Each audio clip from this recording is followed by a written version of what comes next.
firmly believes in these 3 pillars, right? So intelligence is modifiable. And so as I read these, it seems as if they're just words, but I want you to know what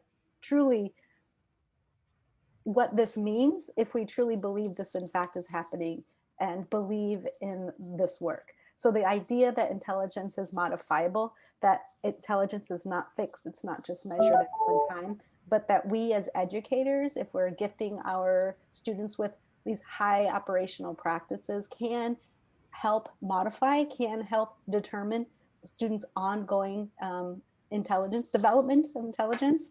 That the second pillar in blue, that all students benefit from a focus on high intellectual performance, that when we provide students with high level activities, we can increase their intellectual development, that we know that if we continue to help develop and master this high intellectual performance, we can achieve that for all of our students. This is such a basic level understanding, foundational belief. But again, if we truly believe this, it changes what we do.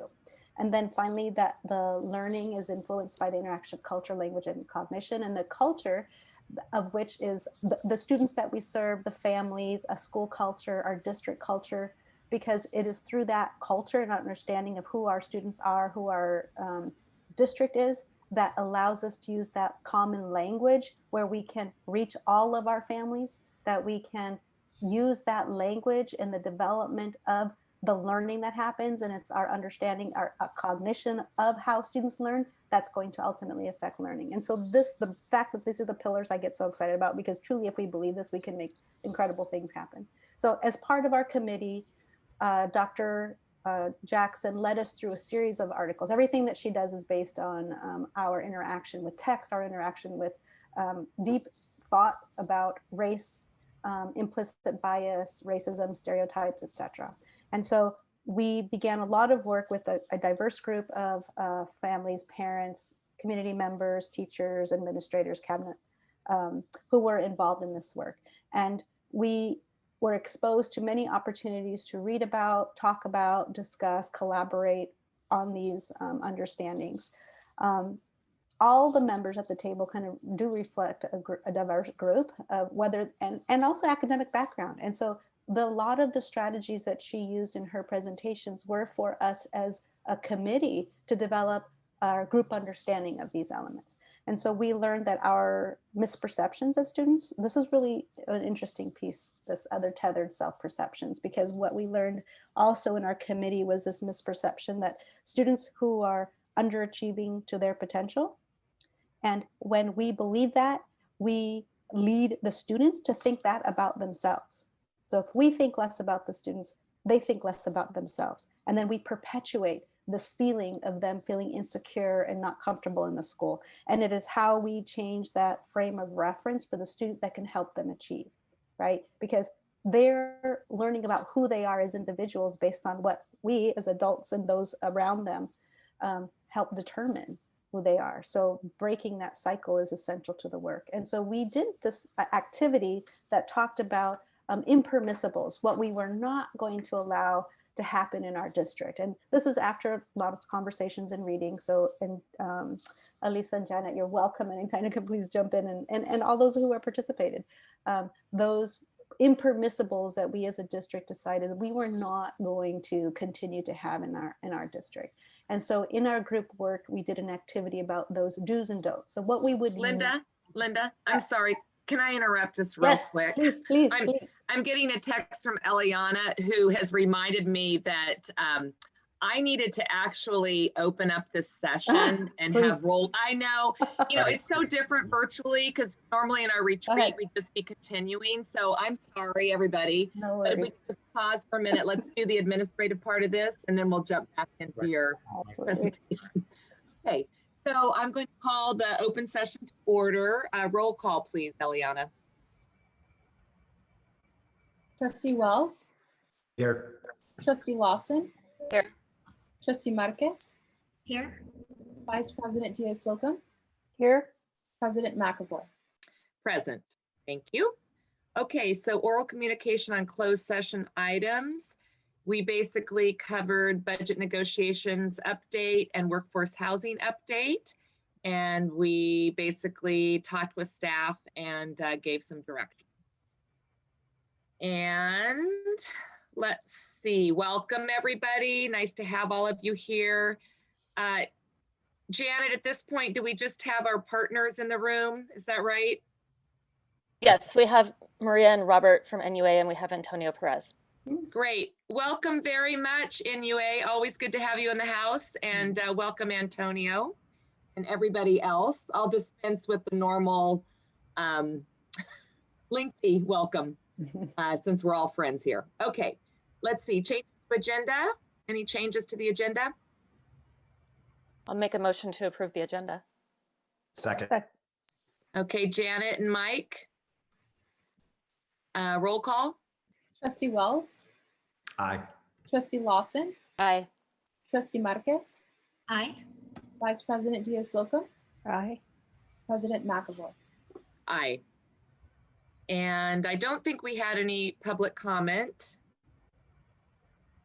unless something's come in the last couple minutes, which doubtful since we just have 3 attendees. All right, so now we're officially into the Equity Network update. So thank you, team, for keeping me on track, keeping us on track. I appreciate it. All right, Linda, go ahead. And then I guess, Kyle, if you want to record this, you can. We missed the first little part. Oh, you already started recording. Perfect. Yeah, I Okay. started recording, but I kind of got tripped up a little bit because the roll call, so I missed about 1.5 minutes. All right. I started Well, so recording earlier, so I don't think great. we So can for those watching the recording, if somebody watches it in the future, just know that we just started the meeting now, I guess, with everything. So sorry about that. All right. We'll have minutes. That'll look good. Okay, Linda, sorry for the interruption. No problem. Thank you. All right. So in our small group work, one of the activities was to determine what we would not want to see in our district. So what would be don'ts and what would we do? And so we had 12 different groups working at this time. So these are some samples of what we would not want to see, right? So I don't know, how about just participation? Would anybody like to read some of these out loud? You're welcome to unmute, please. And just go ahead and share those out.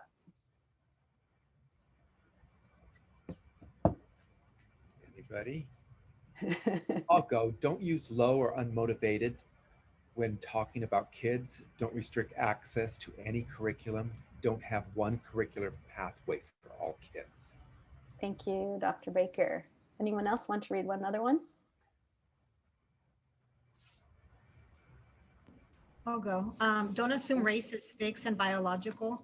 Don't use labels. Don't make assumption on what someone is capable of. Mm-hmm. So many of our groups, working in groups, came up with very similar items of what they didn't want to see. And again, representative of our parents, community partners, teachers, etc. And so this became our work then in thinking about, if this is not what we want, then what is it that does cause these things to happen? And so Dr. Jackson led us through what are some myths. So it's the myths about who our students are that can lead to what we just saw that we didn't necessarily want to see happening. So it's that otherize, so putting populations, whole groups of students into categories, otherizing, whether that being a whole group of middle schools does this, or whole Latino groups, or etc. Marginalizing our communities so students feel as if they don't belong at school by some of the practices that we have. Having parents feel or community members feel disenfranchised because we don't necessarily value what they bring to our schools, and then making people feel invisible, having the students feel invisible as if their voices don't matter. And in some cases, because they don't speak the English language, they can easily become invisible if we don't bring out and use strategies that will allow all to participate.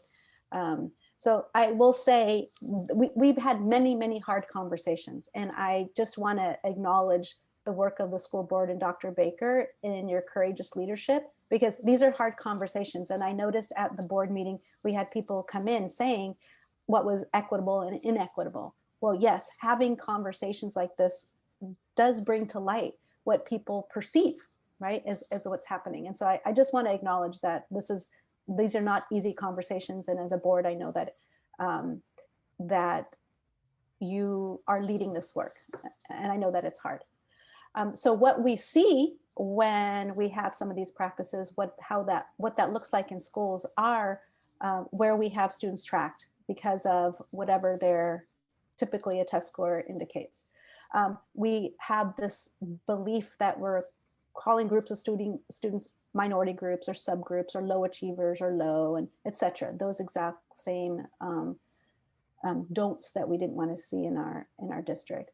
So all that does is affect the student emotionally, cognitively, academically, because it leads to trauma, right? In the students if they're continuing to feel these things. And so a little bit later, we'll talk about student voice in this. And one other activity I thought was really powerful activity that Dr.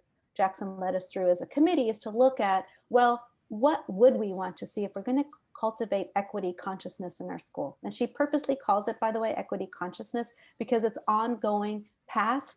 It's not just one set definition, but rather it's a collective thought about what is equity and having an equity consciousness about our practice and our work and everything that we do.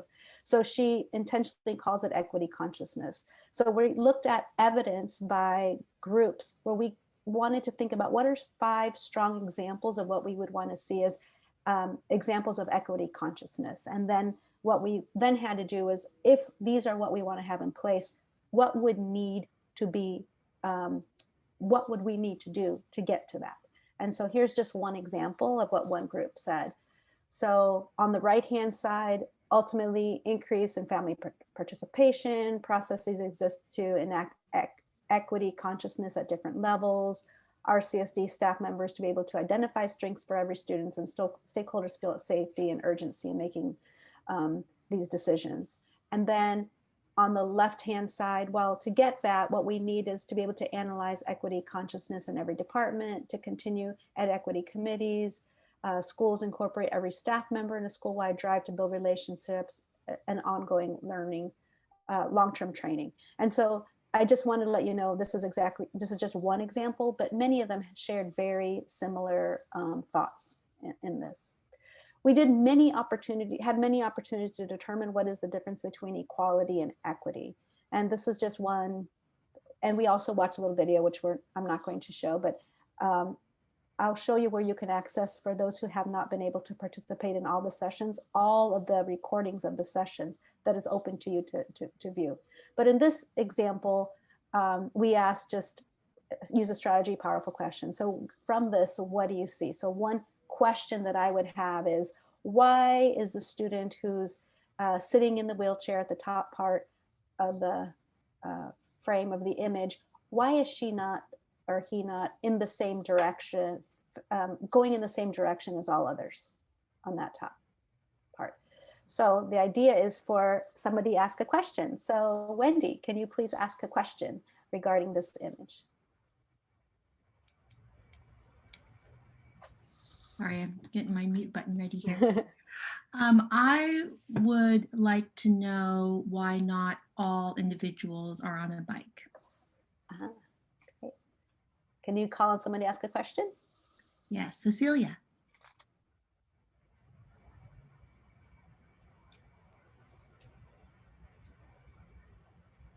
I'm looking, I'm like, I guess, well, I don't,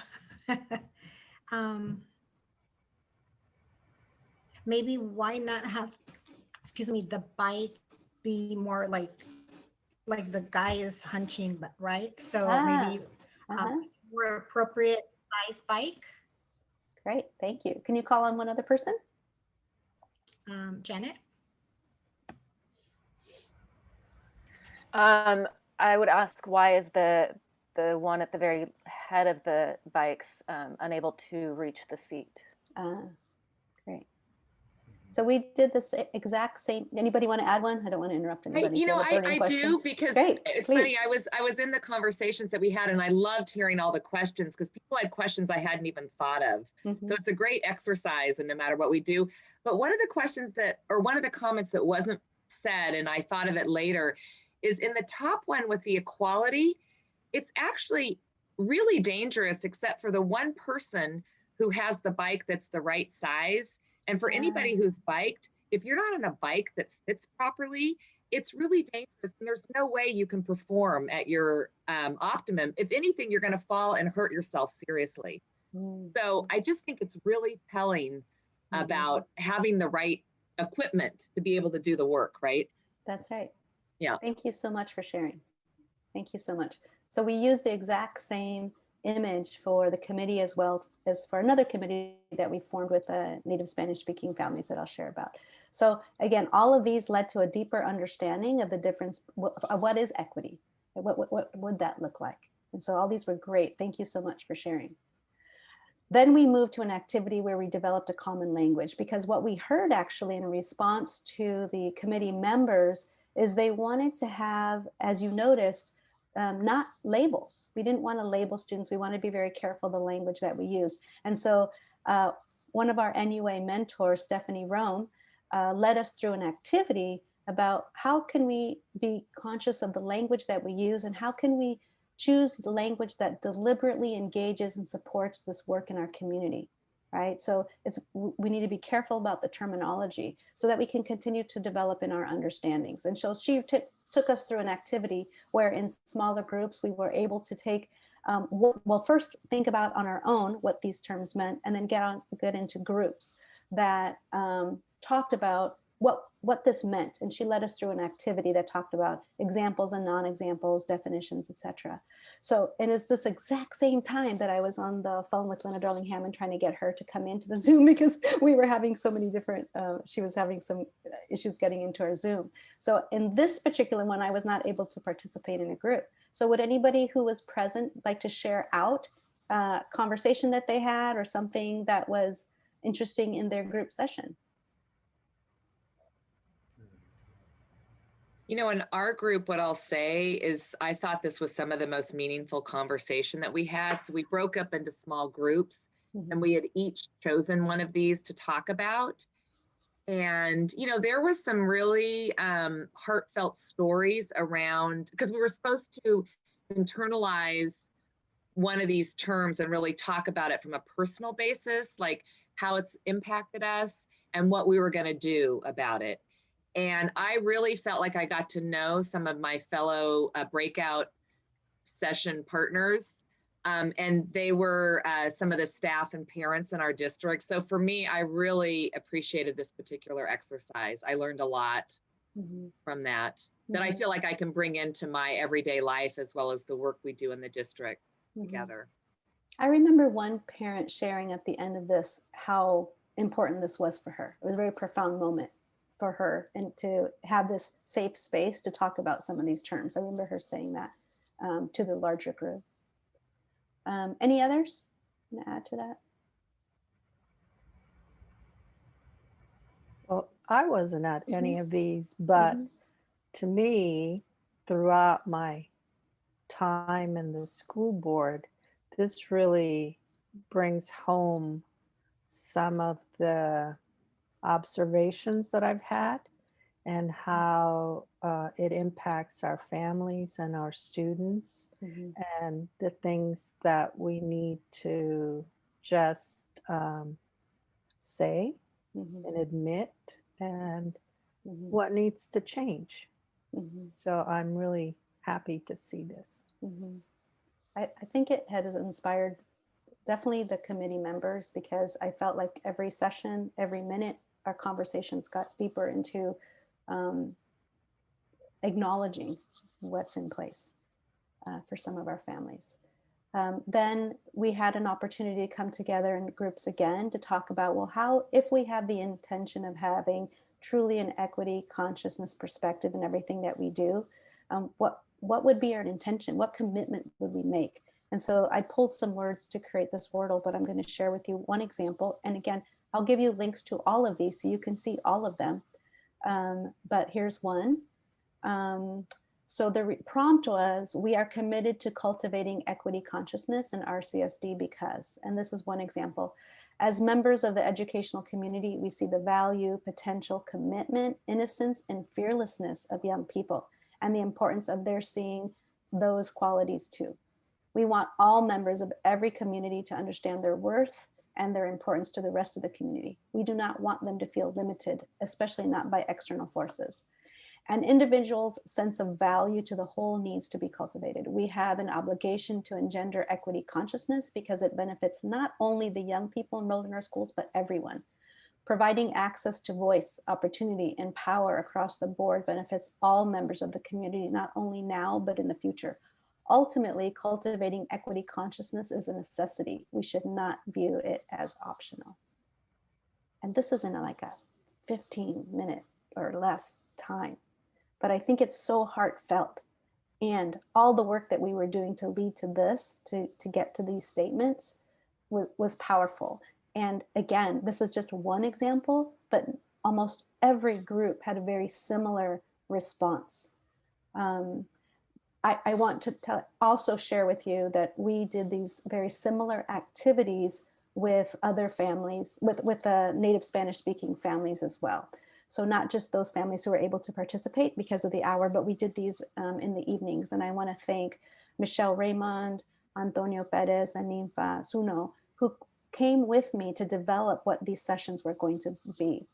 And I had a comment that I found interesting was, why aren't we doing the exact same activities with the Spanish speaking population as with the community, right? Members, the committee. And is that really equitable? And I found that interesting, and I actually didn't at the time respond. And I will say now, though, I have to make sure I just speak up. Sometimes, as we all feel a little hesitancy, but I will say the reason is a part of Dr. Jackson's work was acknowledging that racism exists and that we in our lived experiences may or may not see that, depending on from where we stand. I felt like I didn't need to share with the Spanish-speaking population that racism exists. So some of the activities weren't about developing an understanding of racism or stereotypes, etc. I believe that they live that. And so now I will say consciously, Mrs. Zuno, Ms. Raymond, and Mr. Perez came to a decision about the activities that we would have and what we would do to lead the parents, Spanish-speaking populations, through this work. So their context was different. And so the activities were different, but similar as we could. One of the activities that we did, which we've done, by the way, with most teachers in our district, I think, and with the principals, is this activity, which you can't see the image well, but what would you like to see in a Redwood City School District graduate, right? What would we want to see? We heard from the families very similar things of what we would have said as administrators. We did say as administrators. They said that they want their children to know that they have values, that they should show respect for themselves and others, that they should set goals and know that they have parental support to achieve them. They want the students to be prepared academically for high school. They want to have them be prepared academically, not just for grade level standards, but to meet above grade level standards. They want them to develop life skills, let them know how to move on if they confront obstacles, and show them that they can pursue their dreams even if it is hard. They wanted the committee to know that parents and teachers together can motivate students, and we have to all be willing to support the work. We should all be working together. And then finally, they would like better communication. They don't, not to hear their child is kind, sweet, which is okay, but they also don't want in the same sentence to hear, but they are low. One family mentioned they were told that their child was low, and the parent said to me, but directora, my child is trilingual or becoming trilingual. They are not low. These were very powerful statements from the parents. What they did not want to see, we did the same exercise. What they did not want to see, what they do want to see. We don't want people to assume that all students have the same needs. We don't want them to have, we want every student to meet the same goals. We want to eliminate discrimination. We want to not see discrimination by ethnic groups, all right, who are our racial groups. We don't want to see people in the office not be friendly or not serve us. We want to be able to eliminate that our children, for some of them, only learning on the computer. We don't want to limit their access to sports and or their motivation to learn, etc. We have tons of information. Again, I will give you all this so you can see it. It's in our page. I'm going to show you that Robert Price from NUA developed for us, but you'll have all this information as well. Linda, I have a question. Yes. When you talked about the difference in the two presentations, one of the things that I personally experience and have seen is that even though we are all Spanish speakers, there's discrimination within that, and it's in the Yes. treatment of the families. Yeah. So I think that I would be interested to know how, if you guys addressed any of that, because I heard it in when the ladies in the office need to treat us, Right. and it will happen if you Yes. are dressed in a certain way, and then another person, you could be the Yep. same person, and Right. they're treated totally different. And I'm sure Michelle Ramon can probably tell you more about what it's like in Latin America and in Spanish speaking countries. There is that racism. Right. Yeah, the darker the skin, etc. Right. So we did an activity. Also, it's not here, but there was another activity that we did where we talked about the same piece, intelligence being modifiable. We talked about the brain research. We talked about how doesn't matter color of your skin. My Senora Zuno led this part beautifully, where we did have opportunities to talk about this. We did talk about in small groups, what have you felt in the school, right? This is where this came out. And in our small groups, we heard that exact same thing from the community, that even within our own cultural groups, we sense that, we feel it. And so that was very interesting and profound. There was also a lot of conversation about, well, it just is, right? Racism, discrimination toward us, it just is. And so that was troubling to me. And I remember in our planning sessions, Michelle spoke about this, and I said, then we're not doing enough of educating our families if it just is accepted that it just is.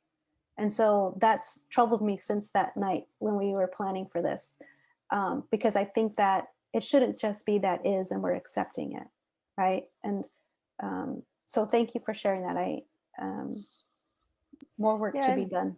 Yeah, and when you talked about it just is, one of the things that I personally found different was that I learned about people who look like me, who were like me, and the great achievements that they have achieved, and one of the things I'm really proud to have in our district is people like yourself, people like Dr. Baker, so that the children can see themselves in them as well, and in you. They need those role models and the achievements of our past, that we're not just, as one lady said, no todos somos mensos, we're not all dummies, Right. There were lots of things that we were good at, and I think that may be part of what the students aren't feeling. I agree. And that's part of our work with systemically looking at how we can counteract some of these inequitable practices. And one of the articles we read is about how students, it's important for them to also see themselves in the leaders, so their teachers and principals, etc. And so Yes. Thank you. So which comes to this, because this is exactly who we're talking about is our students. They need to see themselves reflected in the classrooms and the leadership. And so we had this wonderful opportunity through NUA with the leadership of Robert Price, who's an NUA mentor, to lead some students in very similar activities, because we never know who's going to be in our classrooms, right? Which students are in a classroom? Everybody has this potential, every single student. And so getting to that is really important. And Robert has done an incredible job of leading, I don't know how many students, he said more than 30 students, I believe it, because we worked with different classrooms, after school, across the district with different groups. We asked the students to develop a survey of which whom other students completed the survey. There was close to 400 responses. These questions came from them, and this represents the grade levels of students who completed it. Fourth grade, smallest percentage. We believe it's because maybe they didn't necessarily know how to look at their email, but we had stronger 5th, 6th, 7th, and 8th grade responses. But questions is, how does virtual school affect how you feel?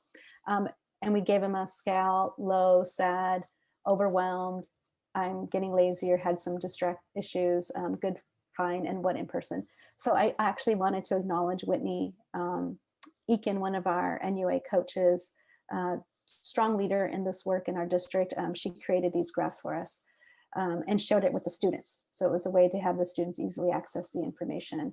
But 62 out of the students felt that they were lonely, sad. 72 students out of the total said that they were overwhelmed, challenged. Some were exhibiting kind of some health issues, being lazy, distracted at home, having lack of motivation. So 17%, 47% that they were fine. And definitely there was a percentage who said they wanted in-person. So 12 said, I definitely want in-person school. So it was very interesting to see this. And then again, we had from this, actually, I shared some of these. Actually, I shared all of these with the principals, because this particular group, Dr. Baker and I, when we reviewed this, wanted them to know immediately who these students were. And so we shared this information with the principals too, and Antonio Perez. And then, so the question is, are you learning more in school? Again, 1 through 5, where they felt that they're not, to yes, they are. So we had a varying degree, but most of them felt that it was, for them, from their perspective as students, kind of the same. So it's interesting. And this one was interesting. If you could tell your teachers anything about online learning, what would you tell them? There were many, 115 of the responses showed appreciation and support for the teachers. There was 102 suggestions for improvement, 41 learning this way is hard and difficult, and 29 out of the 390 said doesn't like it and they want to be back in school. So this one says, I don't like online. It's fun to do school at home, but I think for the people who can't really focus and have missing work, they should be the ones to go back to school. This one says, I will say that I need a little more help. I really need help, even though I don't ask for help. Oh, that was an interesting comment. This one, please have more patience with me and act kinder, and just please, oh my gosh, don't be weird.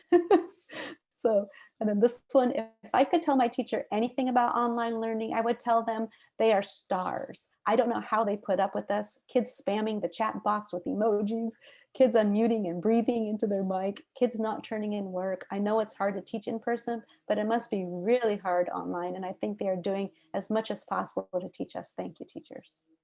So it was great to see the students when they saw these results, because you could see how proud they were that they got their response, that they got other students to respond to their surveys. And then we had a question, how do you feel people treat you at school? We just created a Wordle from what the responses are, but then we asked them, why do you think this? Or this is from the survey students. And I will say, when Robert led them through these conversations, they were conversations about racism, stereotypes, social justice, etc. And so that's why some of these questions were evolved from that work. So this one, why do they think they're being treated like this? One student says, because I'm Black and they're racist to me. I love their culture, but they can't respect mine. And the punishment is super low, in my opinion. And they need to rise up, because they'll never learn if you baby them, no matter how serious you are.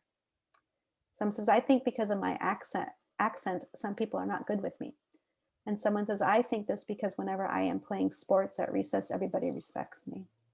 So again, you'll be able to see all the responses. I took out the student names, of course, but it is very interesting, very telling, important work that we're doing, I will say.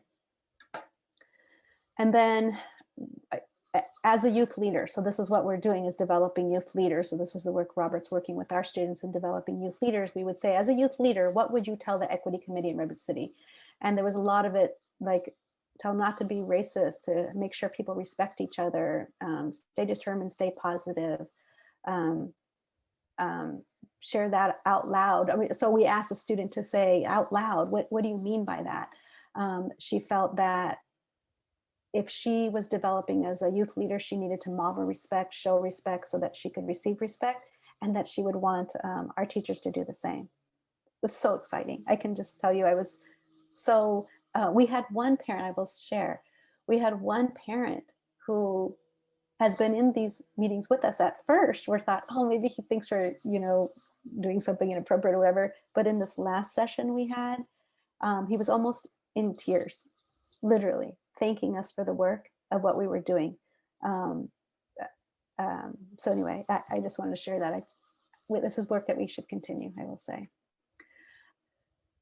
So then we had an opportunity. Linda, can I ask a question? Yes. So all this student voice, student feedback, is that gonna, and these were middle school students, right? 4th through 8th grade. Oh, right. I'm sorry. That's right. I knew that. 4th through 8th grade. So will this information also go out to their teachers? Let's see. That's a good question. I asked the principals to share without student names to their school. Well, actually, let me clarify that. I don't actually mean to, I mean just as a whole, like the data, like what you're sharing with us, if that's go out to the teachers, because I do think it's powerful. Not that they need to know individual students and teachers, because I think that actually might be inappropriate. Yes. No, more I just mean this data, because I do think it's really important for them to hear this. Yes. So and then they in turn could think about, are there opportunities for them to do the same sort of thing with their own classes, right?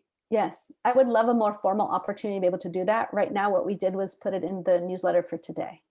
So they have a link to kind of the same information. It's also in, and I'll share it with you in just a little bit, where we linked it to the newsletter, the main RCSD NUA webpage that Robert has developed for us that has all this information documented of our work, and it includes that in there. And yes, just by school level. And there's more graph that I'm not showing you here just for lack of time, but there's more information in there. I'll show you.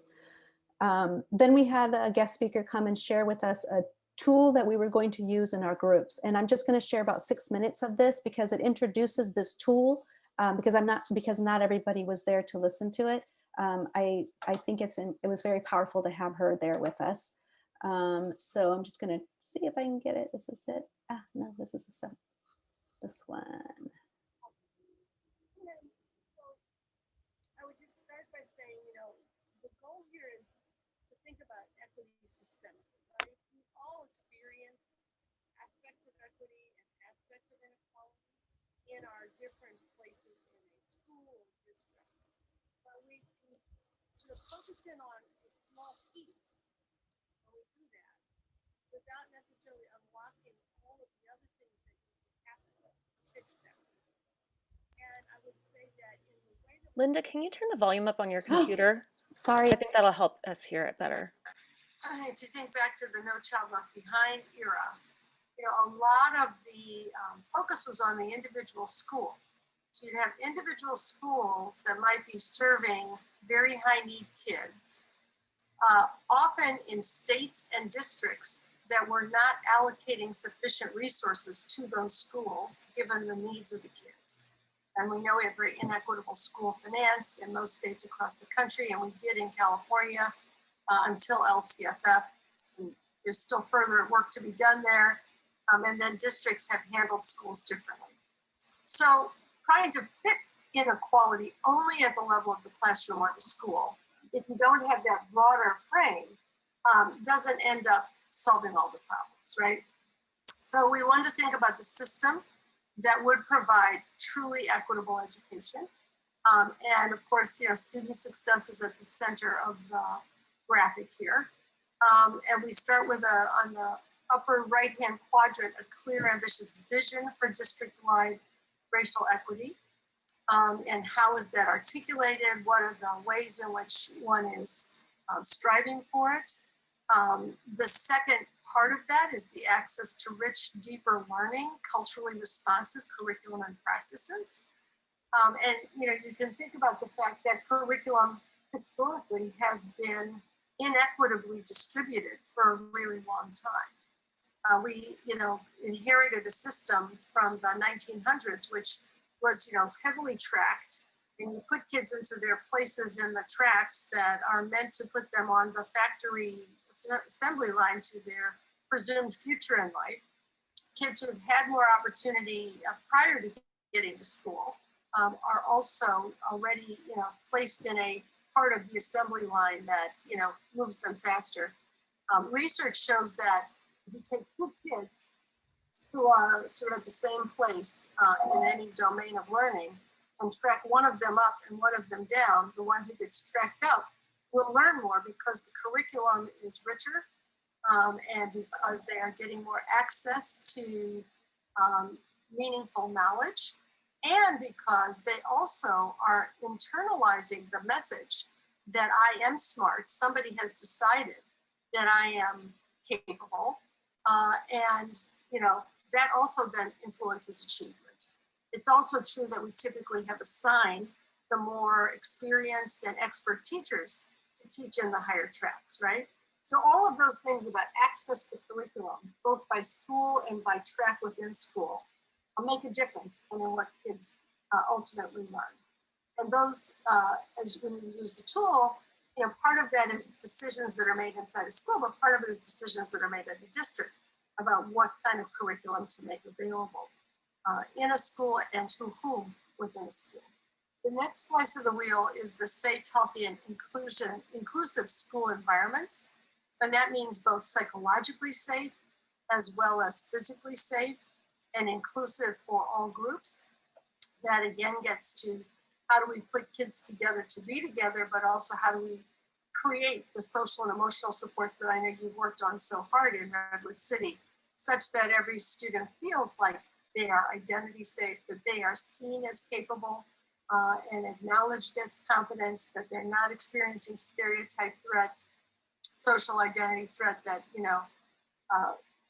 exists in the world around them and the world outside of school. So you have to proactively, work against the racism and other social identity threats that kids experience based on, language, based on immigrant status, based on gender identity, and a variety of other things that may be going on for them in that inclusive school environment. Teaching all the kids to engage in a way that is productive and healthy and inclusive. Students with disabilities as well, experience that kind of stigma if there's not a proactive, way of addressing that. The next slice is the financial, human, and material resources that are sufficient, appropriate, and allocated equitably. That's not only dollars, but it is the quality and qualifications of teachers and how teachers are assigned to students and who teaches which students and how do we develop staff as well so that so we're not making Sophie's choice when we assign kids to classrooms, but we're in fact developing every teacher to be highly competent and highly qualified so that every student will be well served in every classroom. And how's that then allocated equitably? So obviously part of equity is not just distributing scarce resources more fairly, it is making those scarce resources more plentiful by investing in the capacity of every school, every teacher, every school principal, et cetera, rather than allocating the best to some kids and the less good to others. The next slice is, the meaningful partnerships across community members. And of course, you have so many productive and thoughtful community partnerships in Redwood City, and thinking about how that plays out for different schools, different parts of the community, and reinforcing where there may be needs for that, for more engagement. And then systems for gathering, communicating, using data to drive progress, so not only looking at student outcomes, but looking at the inputs that are available to them, who gets access to what kinds of curriculum, to what qualities of teachers and staff, what kinds of extracurricular programs, et cetera, et cetera. So that's the framework. And you're looking at it systemically, and then every year trying to figure out how to make progress on those at both the school level and a district level is part of the process that we envision people using the DARE tool for. And the next slide, I just wanted to, I had added a couple of slides last night. Obviously, the vision for district-wide racial equity, which is not only the vision of the mission statements, but the strategy for how to make that pervasive and infused in everything that people are doing, and that being sort of part of a, a through line, if you will. And then the next slide, I think, gets us to some of the work you've been doing at the National Urban Alliance, the access to rich, deeper learning and culturally responsive curriculum practices.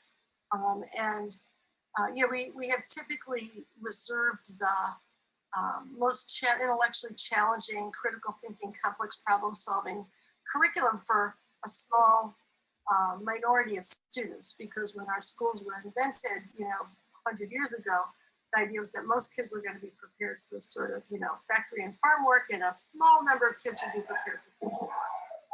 And we still have that embedded in our systems for the most part in this country. We still have only some kids in those, advanced and honors courses or gifted and talented programs that then build themselves as helping kids learn critical thinking and problem solving, when in fact all kids need that critical thinking and problem solving and need to see themselves as, having gifts, talents, and capacities. And that curriculum then being able to engage them from the starting point of their own experiences and kind of cultural knowledge base that they bring in, the funds of knowledge that they bring with them. So that's, I think, a lot of what you've been working on with anyway, and I think that this will resonate with what you're working. So I'll stop there and just see if there's any conversation or questions people want to have. So there were a number of questions. And so again, I'm gonna not be able to play all of it.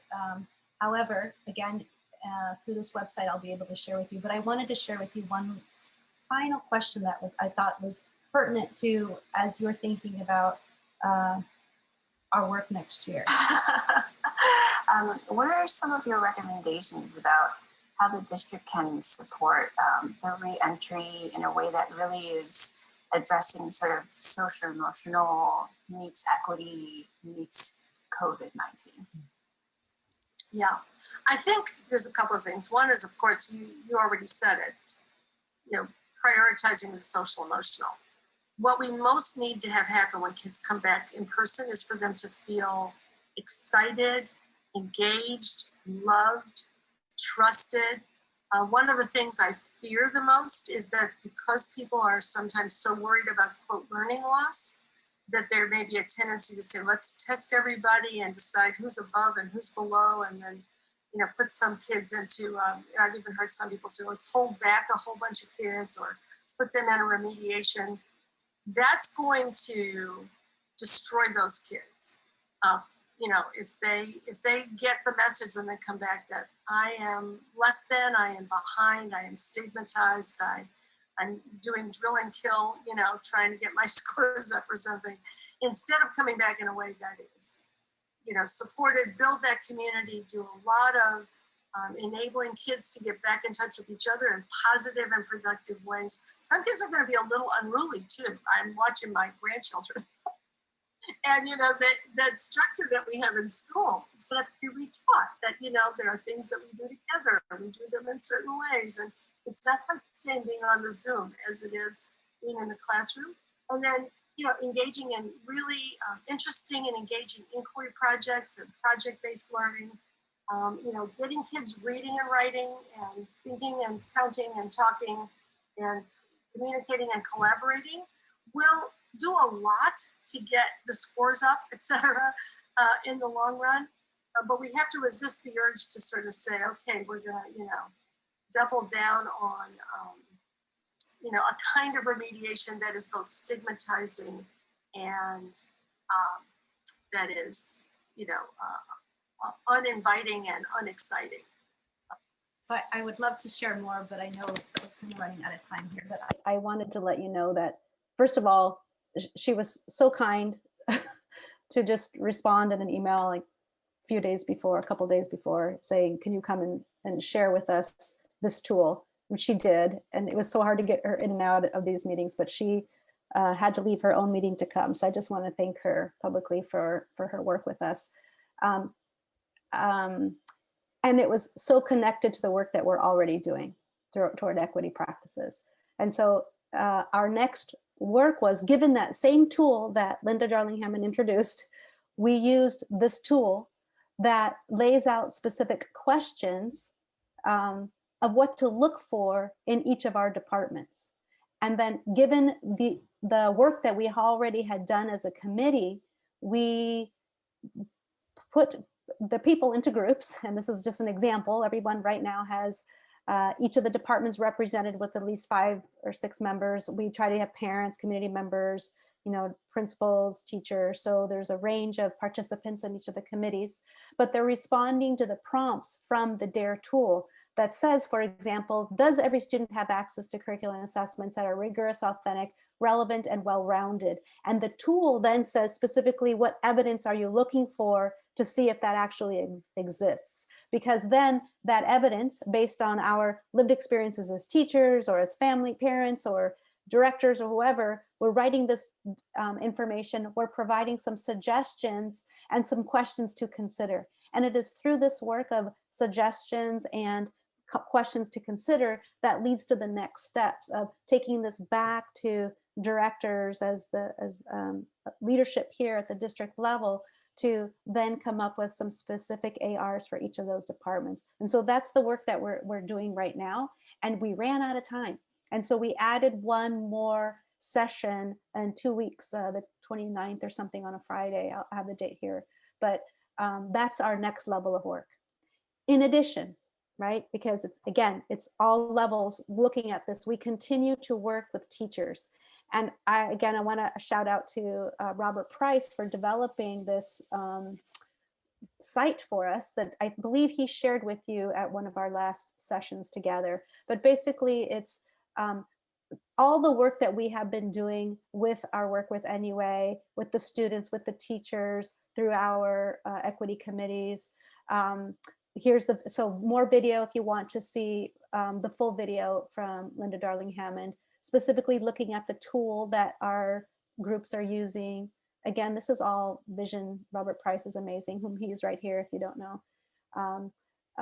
This is the equity committee, some of our work. So each of our sessions have been recorded with Dr. Linda Darling-Hammond, so you'll be able to see those there. And then just, we had a presentation with in collaboration with Sequoia Healthcare Venture, so that's listed there, our second session, etc. Okay, so you'll see that, there's a hub that was created, so that's a district resource for teachers that has lessons that have been created, etc. And all different samples. So anyway, I want to let you know that that's there and you'll have access to that because it kind of holds all of our work that we have been, the evidence that collects all our work. And then finally, I just want to share with the video. I had a couple of days ago, I think I shared with Dr. Baker, this really incredible meeting with the teachers whom have been working with NUA. And I wanted you to just to hear what they had to say. I just found it so inspiring. And I said, can you just please let me record? And so they wouldn't want me to record it then and there. So they went back with Katie and recorded a different session. So this is when we were all together when I was there with them. And then at a different time, they agreed to come together. And so I'm going to play something so you can hear what they had to say about their. Hi, I'm here with the 4th and 5th grade team from Clifford School, who is doing a lot of NUA work. Would you like to introduce yourselves real quick? Hi, I'm Stephanie. I teach 4th grade. Hi, I'm Shanna Cody. I'm 4th grade with Stephanie. Hi, I'm Katrina Zach. I teach 5th grade. I'm Kristana Capel Curtis, also teaching 5th grade. So would you mind sharing a little bit about how your team decided to go about, pursuing this work with NUA and doing the strategies in your classrooms, working with our mentors? Well, we really value teamwork, and our 4-5 team has been working closely together for over a decade now. And when we were first introduced to NUA, it was the end of last year, and it was a bit overwhelming, having the distance learning being so fresh and new and getting a grip on the technology piece. We felt that same way at the beginning of the year, just starting a school year in distance learning. And now that we're in the groove and we feel like we have things down on the tech side, we really see a great opportunity here to get together and dig deeper into the NUA strategies that were introduced to us. We have this great opportunity because we're able to go into each other's classrooms easily and combine classes possibly in the future and do some work with seeing each other teach when we might not have those same opportunities when we're in the classroom. Right, and to kind of piggyback off of that, one of the great things that we've seen with NUA is just the level of student engagement.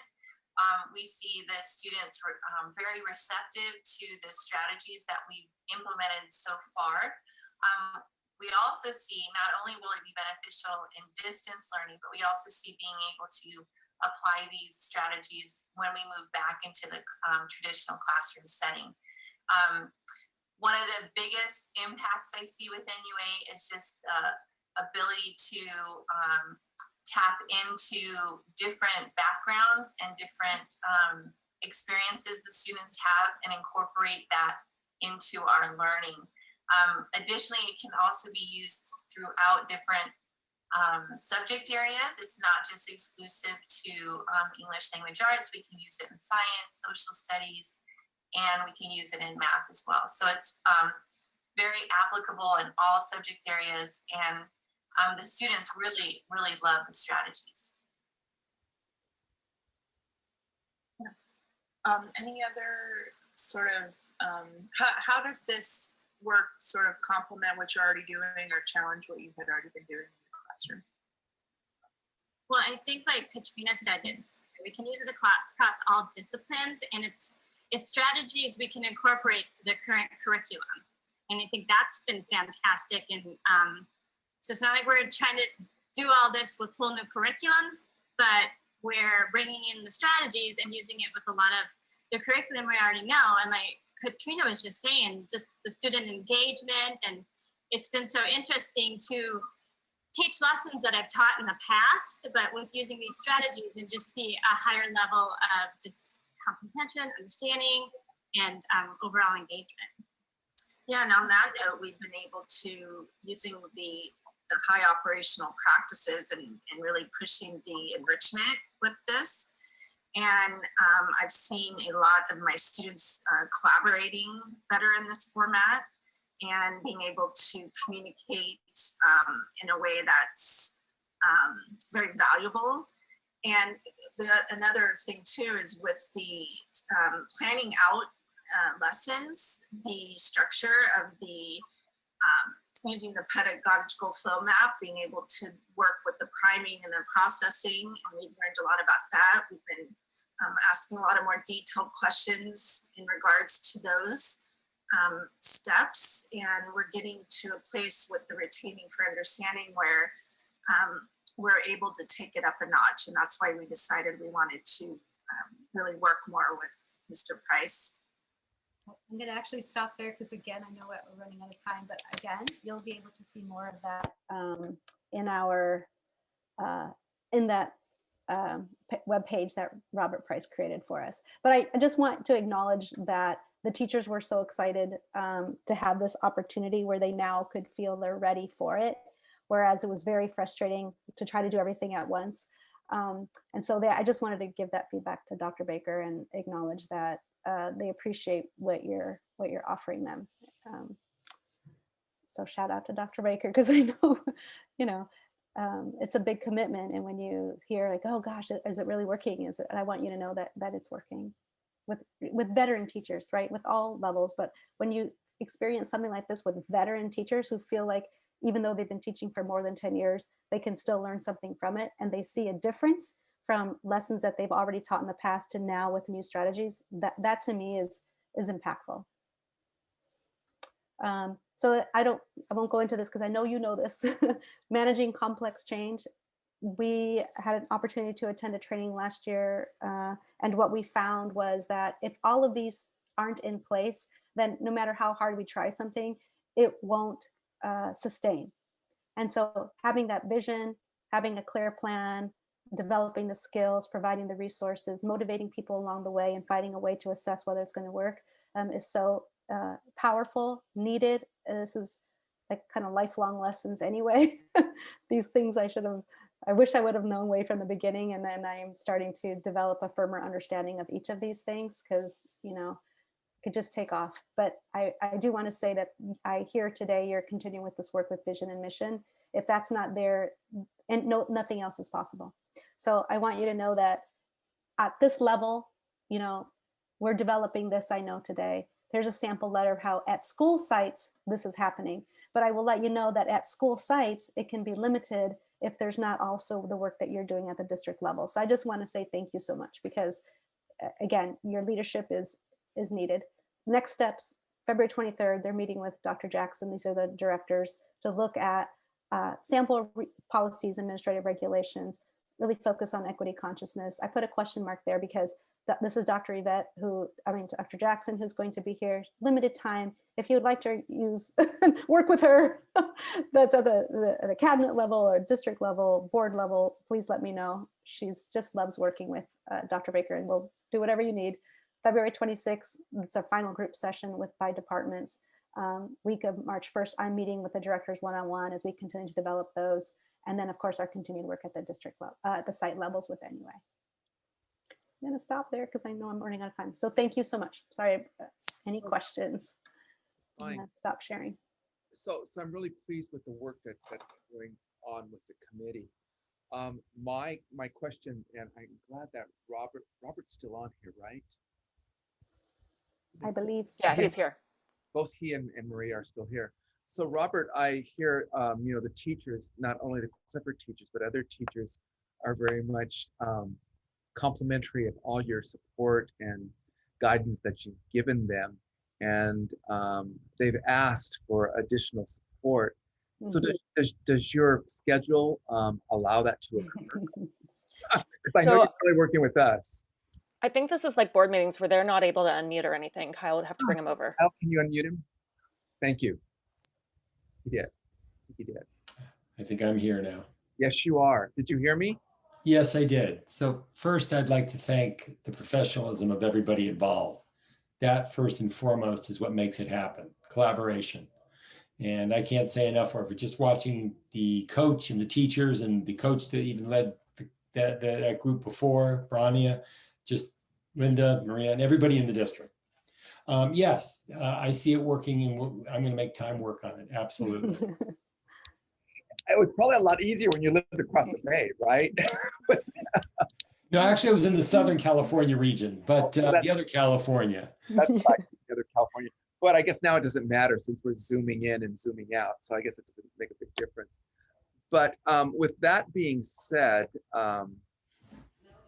and talking to Linda, and then also talking to the site principal, and you're working in the group that's asking for additional time with you. Have you been able to work with any of the grade levels, and I'm speaking this specific site, which is Clifford, at the middle school? Great question, because Jude and I just had an excellent meeting where, and I was in rooms of some of the middle school teachers. We're pulling them together as a group now. So that's the goal. And then there was a lower grade group. So the 4 or 5 are creating a model of the consummate professionals. And they're pulling together their strengths and being the creative professionals they are. At the same time, the goal now is to get other pods to be pulled along with them. So yes, and the answer to that. And in fact, I had a member discussing with one of the teachers in middle school, won't reference which one, just said, wow, I really, they really respect the 4 or 5 team, but yes, I want to try to make our team work too. Yeah, and they will, because there's such skill there. They need to make their team work. That's right. I'm concerned about the manner and how they, as we move in the direction of equity, how they, their vocabulary that they use, and when a child walks through the door, being an English language learner, being a special ed student, being a student that's low, that needs to change. And so I am very appreciative of the 4-5 group. I've always thought they've been outstanding to begin with. And I'm sure some of my colleagues and even a parent can attest to that. That's yes. Maybe, and Janet, I know she hasn't had the experience with that 4-5 group, but something needs to change in the middle school. And I think we really need your help there. And whatever help that myself as an administrator can give you to get that change, I'd really appreciate it, because I believe and that we really need to go in that direction. So I know that we're seeking some funding for the additional help, and I do have it. I do have it. So, but I really want you to work with the middle school too, please. I look forward to that. And I'll speak in one piece that that Linda was sharing. Student voice. When we hear amplifying student voice, it's coming in from like another entry door where the students start pushing on it, and they're showing that they're gracious, but yet they want to have the best education possible. So that has played a huge role, and that can play a much larger role as well, because then that models using same methodologies, same belief system, working, maybe it's on a discussion on social justice or what it be, but those are the same practices that can be used in any room. And like, I can't remember which teacher shared it across any discipline. It wouldn't matter if it was the choir teacher, the tools work. That's great. And I'm glad you were able to do the student voice. I never got to do it. Remember, Linda, we were going to do it. Yeah, right. And it's like, oh gosh. So thank you so much for doing that. And it's, I don't know if the board members have seen or read the responses. They're really going to choke you up, some of them. This is going on in our district, which is sad, which is very sad, very sad. And do all the board members, you know where to go to get what Linda said, what she was pointing to as far as, to look at the information? Yeah, so if actually just put redwoodcity.nuatc.org. I'm going to put it in the chat for you. You'll be able to see and preview all those other videos that Robert has compiled from our sessions that we've had. Is it okay to, the video that you just showed of the 4 or 5 Clifford teachers and Katie, the coach, is that okay to post that? Because I have it that I could put it up there if that's okay to post it. Let me ask them to be sure. Well, that's why I asked. I always do that. It's I did say that I was sharing it with the board today. Okay. Most of my friends are in the arts, and so we always go to the artists first. I will definitely ask them. Thank you. I'll post it as soon as you let me know. And thank you to everybody in the district. It is an extraordinary project. And it's, while yes, that is an exceptional team, but I'm seeing it in so many places where exceptional is happening. Great, thanks a lot, Robert. Maria, I know you're on, and she has her hand up. So Kyle, can you unmute her, please? Hello, everyone. First of all, I would just like to say it's such an honor to work with your district and your board. It's just it's exceptional. That's all I can say. Your commitment is just wonderful to see. I just have loved this whole session, and Linda's work and working with all of you has been amazing. Well, what I'd like to share on a technical side is all the videos of the Redwood City children on the webpage that Robert has created for your district. Those are password protected, and Linda has that password, so she can share that with you. Obviously, I don't want to share it here, so so that you can hear the children. And so, Robert, if we get Linda, please tell the teachers we'll password protect that video for them also, so that it's just available to the board and those that wants to get out to the world at large. So I just want to share that so that you know that that's protected. Thank you, Maria. Thank you, Robert. And Robert, I just want to publicly thank you. I've gotten to know you a little bit through this process, and really we're so grateful for your support of our school district. Thank you for having me part of it. It's thank you. I don't know how to say it. It's extraordinary what's happening there, and these are what life's about. Yeah. So, Linda, thank you. Oh no, go ahead, Cecilia. I also wanted to say that I think Maria just said that our district is exceptional, but I also think that it comes hand in hand. So if the people from NUA have this great attitude and are actually showing our teachers and and staff everything that they need to learn to work with our kids, again, it goes hand in hand. And so I do want to say also thank you to all the great work that you guys are doing for our district. And I would also add my thanks. For me personally, I know that this is hard work, and it's through your leadership. And Linda, thank you very much for finding them, because we've tried several different approaches in the past. And the most important relationship in learning is that between the student and the teacher, and to have the teachers really hear the students and the students be part of it. I think it's really powerful. And I know that we will see the impact more and more as the training and they continue to do this work. So thank you very much to everybody. I'm really excited and emotional to know that this is happening. So thank you. Thanks to Maria Sedith, who invited me to a conference to hear Dr. Jackson. And I was immediately inspired. It spoke to what our work here is. All right, well, that was a great update. Thank you, Linda. Really appreciate it. And, one of the things that's come up that we don't need to decide today, board, but I will tell you that a lot of the people that have participated in this committee, which I don't know, is there about 68 of us or something? It's a mix of staff, parents, and community members. And actually, that doesn't even include the Spanish-speaking group. So it's bigger.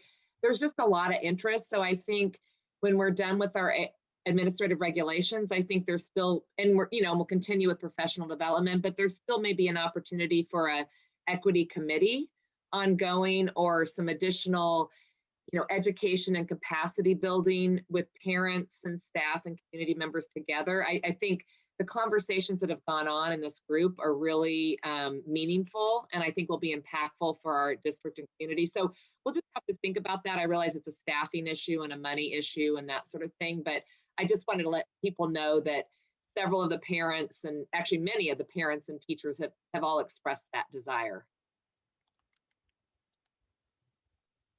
Okay, perfect. Very good. All right, well, this leads nicely into our next session, right, John? Unless there's other things you wanted to cover here. No, you're correct. You're correct. So into the next session we have, and I sent you a copy of what we have now presently, that are the board goals, the missions, and the beliefs. And these are old. We reviewed them when I became the superintendent, and we really didn't change them. We decided just to remain with them. But as I've stated previously, since we started to work with NUA a couple years back now as administrators, I do realize that the mission, the goals, and then these beliefs, if we're going to go in this direction, they need to be changed to reflect the equity work.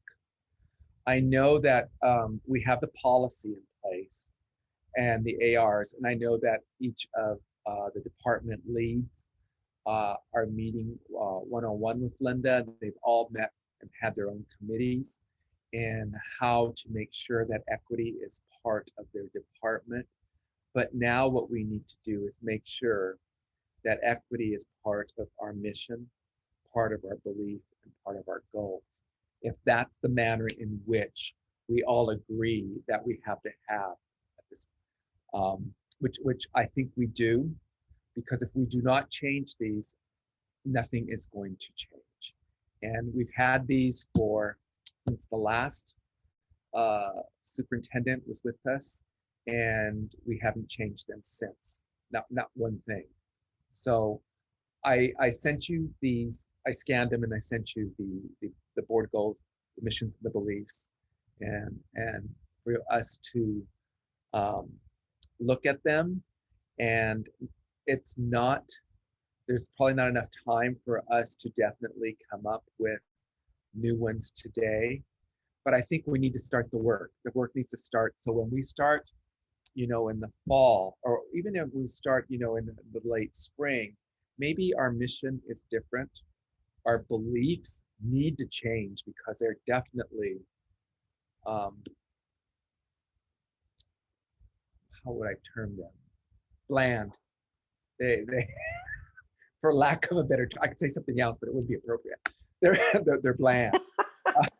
Well, you got to remember that these were done trying to. Day, you said it the other day. Yeah. The meeting with me, and why? Right. You can say it here. Say it. I mean, we were trying to accommodate all these sentences, and it really needs to change. They're not reflective of what we need to do in a lot of areas. So, especially in the equity one. I believe, and Linda gave me a resource to look at, which I looked at over the weekend in regard to schools that have their mission, their goals, and their beliefs, and who are really working on equity, and they're quite good. I really did like San Francisco's. I would take some of those pieces out, but I really did like San Francisco's a lot. And by massaging it and putting in our own language of what we have learned as not only as board members and administrators, but as the equity committee itself, using the work they have done and created in that fashion. So let me see if I do have San Francisco one up on my website. Let me see if I can get it. I'm going to try to. The only thing I would add to that, John, is that our mission statement needs to say, why are we here? And it needs to be something that, like you said, needs to change, and it needs to be reflective across the district. It doesn't matter if I'm the bus driver, the teacher, the office manager. Why are we here needs to speak to each of them. So it can't be too long because they won't remember it. That was my only thing. That's true. That's true. I'm trying to see if I can have maybe San Francisco's down here. Yeah. As you're looking for that, John, maybe the board could just have a little discussion, because I totally agree that we need to update our vision, mission, come up with an equity statement, given all of our good work, right, and beliefs. And I think you're right. Like, over the years, I've sort of looked at other school districts, and I think there's a lot of good ones out there. I know that some school districts have actually used a consultant to help them go through the process, because there is a system to this. Some school districts have done it on their own. And I think you're right. We're not going to come up with it today, because we'd also want to get, I think, broader input than just people who are in the room today.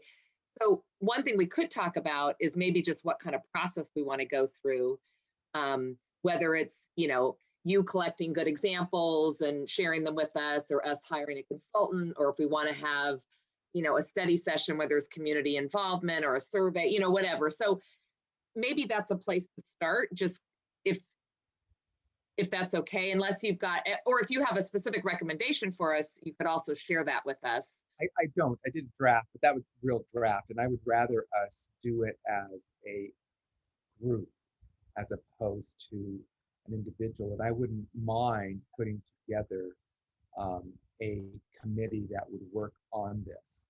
And I was even going to, I know Maria is very busy, you know, and so is Dr. Jackson, Yvette. I'd like to have Yvette part of it, but I know she's really, really busy and probably be hard to get. We have 2 dates on our calendar that are already committed, just because I know how hard it is. So it was either to work with the directors, or so we can look at those 2 dates and see how you'd like to use that time. But I would really like to take the work that we have done now, Linda, because the folder that you shared with me, I gleaned through each of the items over the last weekend, and there are a lot. The vocabulary and the wording that is used, I like to use in the mission statement. It was created by the committee. I mean, all of it was created by the committee. And some pieces I would like to grab and talk about and say, maybe we use this. Sure. But again, we'd all have to be in agreement. And I probably want to get some of those committee members on too, because it's the work that they created. Okay. So if we could have one of those, when are the next dates with Yvette? Let's see, let me go back to my presentation here. So she's with us on February 23rd. And then we have her also February 26th. And that was a couple hours actually to meet with you, I believe, on February 26th. So we could actually use both of those blocks, perhaps. I don't know. It's a quick turnaround, I'm sure. On February 23rd, what's her time frame? I think it was 9 to 11 or something with the. Well, that if we could definitely use some of that time, Elisa, maybe you can come in on that because that's our regular meeting time anyway. 9 to 11:30. We go from 9 to 23rd. Okay, so if we could, Elisa, are you free with that? Are you okay with that? Elisa, you should be. That's our regular time. That's why I'm asking you if that's all right. We're going to have to probably meet some additional time because that'll be getting ready for the board meeting that we have on Wednesday night. Does that work? So yeah, I mean, I could do 9 to 11. You know, one thinking is I do totally agree we ought to get some NUA input, but we might want to think about, so maybe that's an opportunity to get some input from them, but I do think there's value in a broader process than just a small group coming up with an equity statement that we adopt. What I was thinking, yeah, go ahead. What I was thinking is coming up with with the work that has been done with the committee, coming up with a process to utilize what was done to create.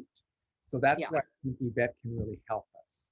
Okay, so it'd be more, again, it's just kind of a strategy session for setting us up. Okay, good. I better understand it. And let's get some input maybe from some of the other board members real quick. Or John, were you done? I'm sorry, I don't know if you were done. No, I'm done with that part, yeah. Go ahead, Maria. I like that idea. One of the things I would caution us against is to have a process where you invite the community and they think they're going to tell you what what your mission is, because that doesn't go too well. So if you can have some of this work that's already been done, I think it would really help us not only in the long run, but to speed it up as well. And it would also validate the participation of the people that have already participated in the process. So I agree with. Just to add to that real quick, you know, there's a whole lot of education that happened with the group, right? That's done the equity work to this date. So you're right, there's a certain knowledge base you need before you can input, right? So that's a good point. Okay, someone else was next, Janet? No, I was just going to agree with Maria, especially about, you know, not wanting to go out to a broad committee and them thinking they're writing it for us. I think it would be a good idea to come up with something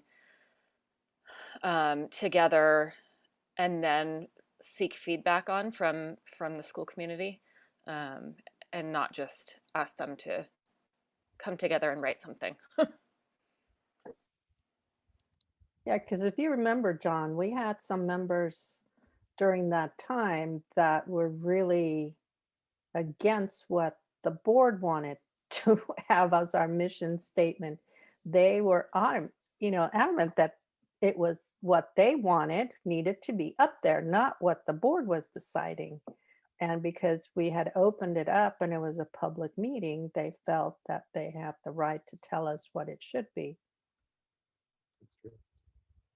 Mike and then Cecilia.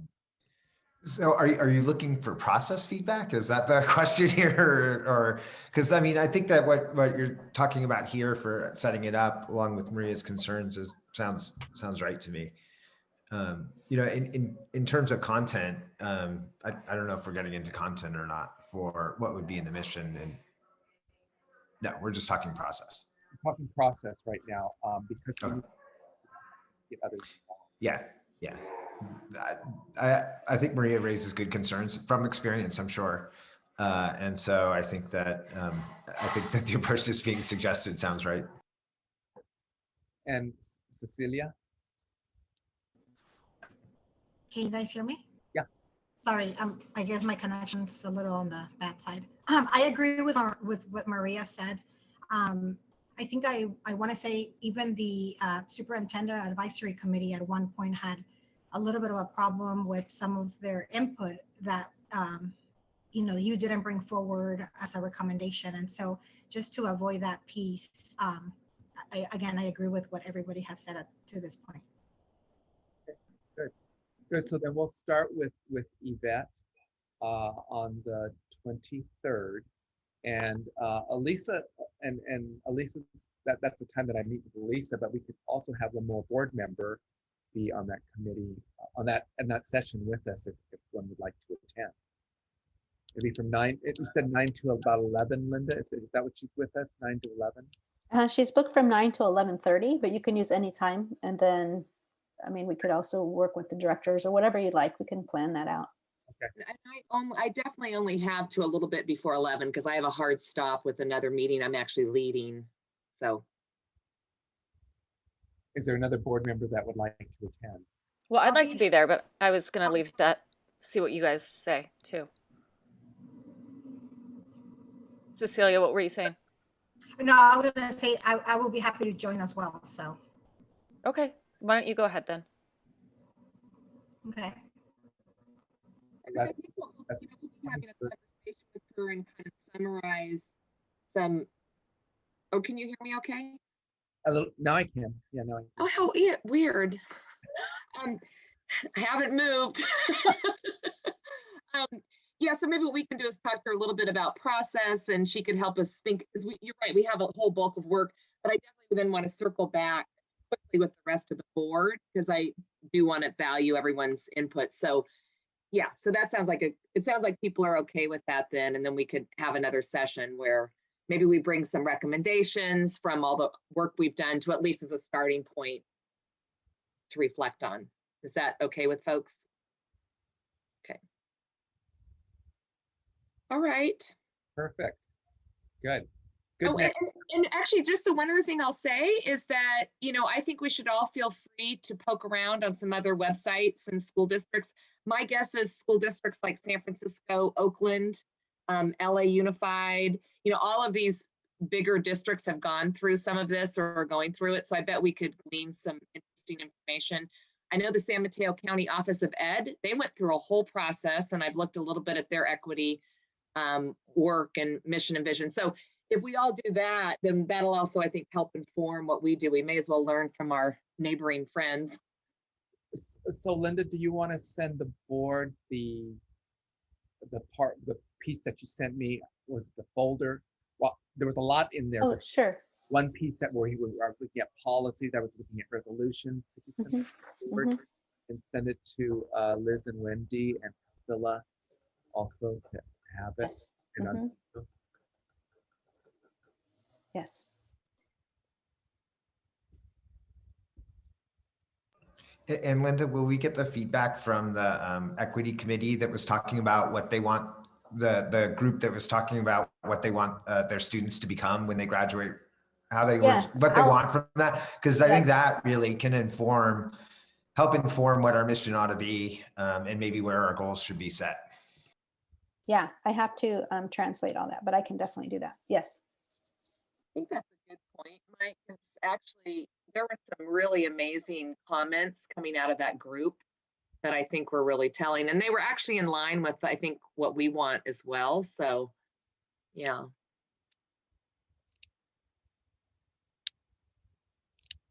Okay, any other thoughts on this particular area? And I do think that, maybe after the mission, vision, equity statement, we can also think about the goals because they definitely need to be updated. And particularly, I was listening to Linda Darling Hammond and all the social emotional connection, trust, and everything. Our goals are so much about testing and anyway, which is important, but there's all this other stuff that we haven't really captured very well. I wish we would have had, if she would have been here, I would have said, make sure you get that waiver to the feds so we don't have to give the S back. Make sure we get that waiver. Well, yeah, there's so much to say that the first thing when kids come back, you don't want to just be testing them and then telling them they're either doing well or not well after we've had the year we've had. Yeah, because that's crazy, that we're supposed to give it. But the waiver is, they haven't said yay or nay to us. The waiver's there, they've got it. But I think it's because the education department is still not solidified yet. So maybe that's the reason, but I'm hoping they come and say, we don't have to do it. Because I know Liz was telling me, no, we're going to have to do it if we don't get it. It's a portion of it, whatever they want us to do. Just like the LPAC. It's like they're making us get the LPAC down. That's stupid. And watching how I forget what I was reading, what social media I was on, and it showed that an adult giving the LPAC, and they were all, with their masks, and they had the plexiglass, and the poor little kid was like, why? Why now? I don't get it. You talk. And as Antonio said, you got to do it, and don't get it.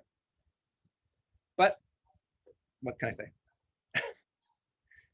All right, so let's see, in terms of our agenda then, it sounds like we've come up with a plan, this particular agenda item. And Elisa, what I want to do, because since Maria's here, we probably should book another 2 days for number one. Priscilla, the budget, I know the governor already gave his piece, but the revise it comes again in May. That's number one. And then number two, when we go through and start, she did her assumptions and what we discussed this morning about the LCAP, moving those dollars back out of it. We should probably have another meeting regarding that piece, the budget, and then the other piece would be that we would definitely look at, I think we probably have some drafts of mission and hopefully vision by that time. Yes. So if we could do one date and then the last date probably in sometime, the revise is May 15th, isn't it? Is that what it is? Priscilla, is it May 15th or earlier? So May 15th is the May revised budget. But you normally get it earlier, right? You get it, don't you normally get it earlier? So if we did something earlier, and because of Maria's schedule, if we could do something in March, see when I'm looking say May 12th is okay, but we want to do it before that. Well, so May 12th is one day, but we need one. The 23rd? The 23rd of. Well, let's start with the one that we're definitely going to work on, the mission and the vision. So that done sometime. I'm hoping that we can have a meeting where we will be at the place where we would now want to decide, yes, this is the direction we want to go, after possibly, and Elisa and the rest of the board will have to talk about in open session, have some dialogue about these are some that we've come up with and discuss them in open session, and then come to an offsite where you're wordsmithing them for the last time, and this is what we would take for approval.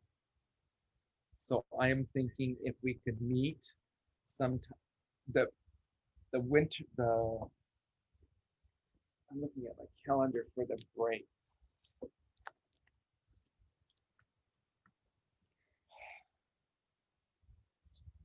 When do we have any breaks? Spring break. It's spring break. Yeah, Cecilia probably know it. Spring break is Yes, 29th. yeah, the 29th through the March 29th through the 2nd of April. So Maria, what does April 9th look like for you? Let me see here. So you know what? It's not good for me. Sorry. Okay, it's not good for you. Good for me. I'm generally Fridays are okay, but that particular one, yeah, I can't do. March 26th, if you wanted it before. Well, I think that could give us enough time. March 26th. We can put it on the books and then revise it if it doesn't work. March 26th is okay for me. How about the rest? Okay for the rest of you? I can make that work. Yeah. Yeah, I can make that work too. Okay. Right. That's fine for me also. March 6th, and you said April 9th was not good, so the next one would be April 23rd. Right, Maria? I think that would be your next day. Yes. So if we can lock down those two among yourselves, that would be great. And then I'm sorry, what was the other date? April 23rd, it's a Friday.